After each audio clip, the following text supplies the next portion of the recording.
Okay, this time we're going to be looking at bass and putting that into the mix. Let's have a listen to what the bass is doing.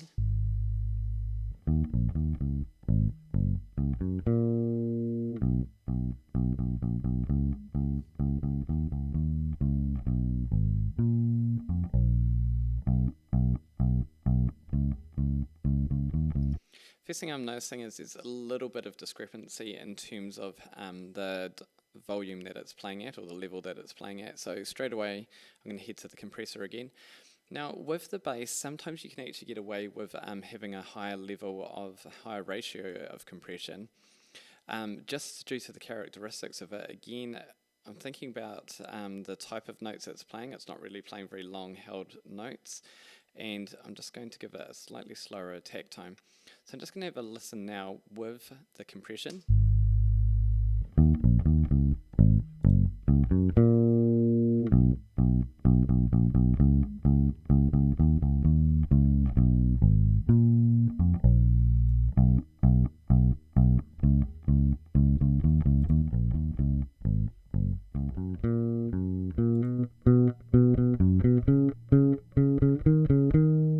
Okay, so our compression is actually working to just make that bass sound a little bit fuller.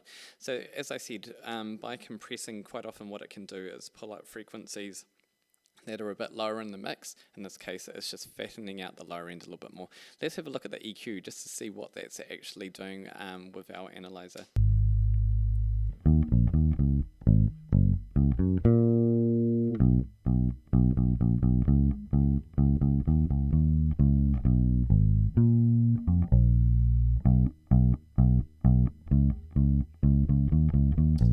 Okay, so most of the bass frequencies are in this lower range. Remember, our kick drum was around that 50 hertz that was peaking. We can hear one of the bass notes actually goes down to somewhere in that region. Majority of it is along here, and then we have what's called the upper harmonics of it, which give the sound, the bass sound, its qualities. So again, I'm just thinking that we'll just put a little high pass filter here, just to cut out the lower end. Now we just want to be mindful that our kick drum was around this area here as well.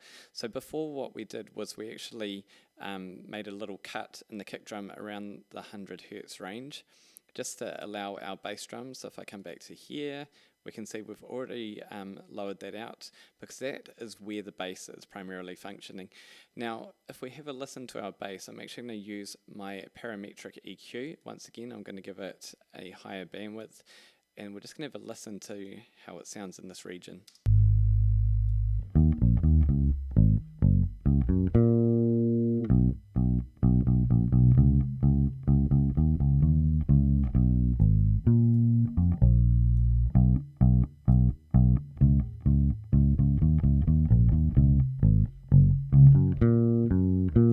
So around that area there, I can hear a frequency that's definitely resonating. You can hear it there.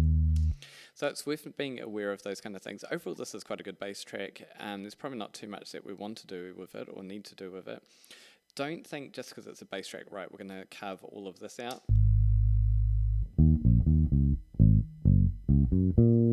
It loses a bit. We actually do need these upper frequencies in the bass range. And if I jump onto this here, again, let's have a listen.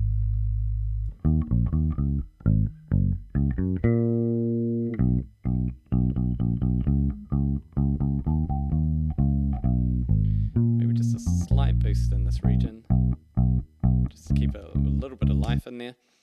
So I'd have a listen to that. The one thing that you have to be careful is you end up listening to every instrument by itself. So let's have a listen to that with our drums.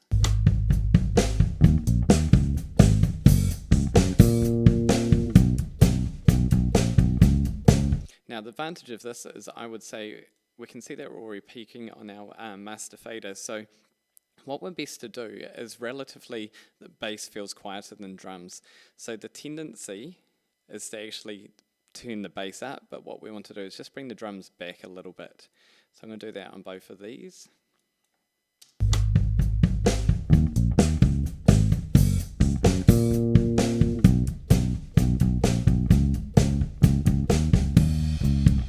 Just being mindful of where this frequency actually was. I'm just going to boost that up boost. I'm just going to move it up a little bit into the range where we had our bass.